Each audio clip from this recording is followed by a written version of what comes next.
Sinurprise ko nga si mama ngayon ng pera dahil birthday niya. And mukha namang natuwa siya sa 200 pesos. Hi guys! So today birthday nga ni mama kaya naman naka-prep na ako. So galing siyang Baguio pero bago yan, ipuprank muna natin Tignan siya. Natin kung maniniwala siyang totoong tae to.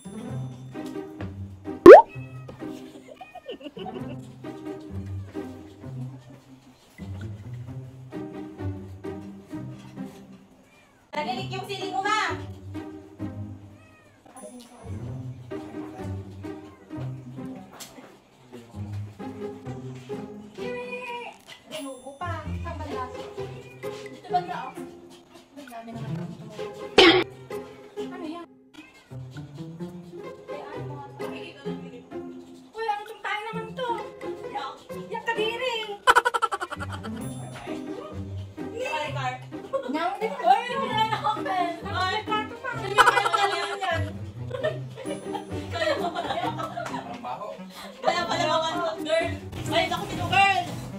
Dakutin mo!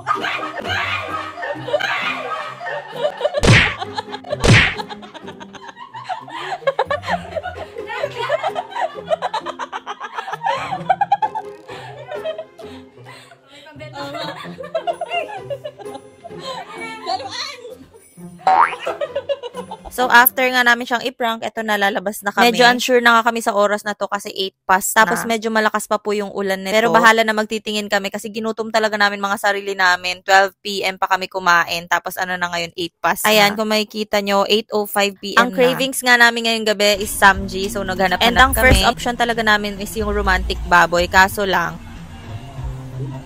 ayun na nga, sayang at sarado sila. So, sa susunod na lang kami punta dito. So, naghanap-hanap kami kung may open pang samgyupsalan. Tapos, eto, nakita namin yung samgyupsalaman. Buti at nasa mood pa tong birthday girl naming masungit.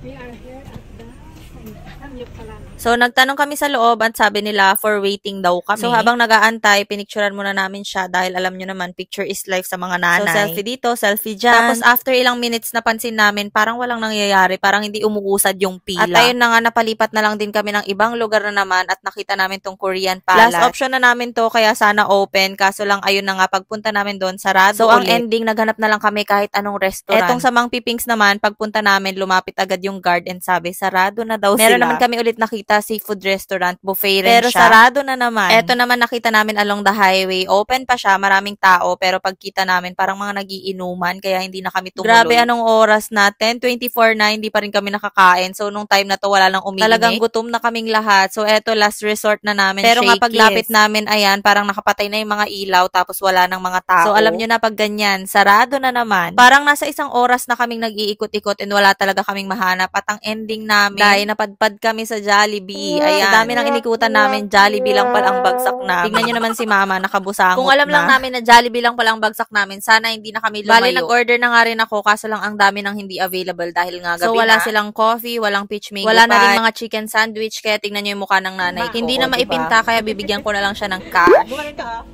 ha? Iganyan mo yung kamay mo. Dali na.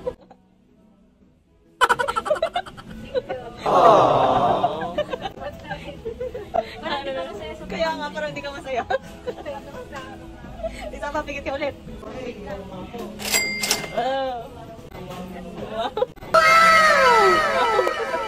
In fairness naman kay mama, binabalik niya yung iba. Sabi niya, ibili na lang daw namin ng materyales ng bahay namin ni Matt. Pero sabi ko, hindi. Sa kanya yan dahil birthday kahit niya. Kahit paano naibsan yung pagkabusangot ng mukha niya, so, diba? Ayun na nga yung samgyup namin, naging Jollibee na. Tignan niyo naman yung mama ko, nawala yung gutom niya dahil sa pera. After nga namin kumain, syempre, uuwi na lang late kami. Late na rin kasing umuwi si mama from Baguio kasi matagal daw yung stopover nung bus. Kaya talagang wala na kaming mapapasyalan ng ganitong oras. Pagka uwi nga namin, nagpababa pa si mama dun sa pinapagawa naming bahay dahil gusto niya daw i-check. Dahil ngayon niya lang to makikita. Hindi ko pa muna ipapakita yung progress nitong bahay na to sa susunod na anyway, lang. Yun lang for today's video. Buyers!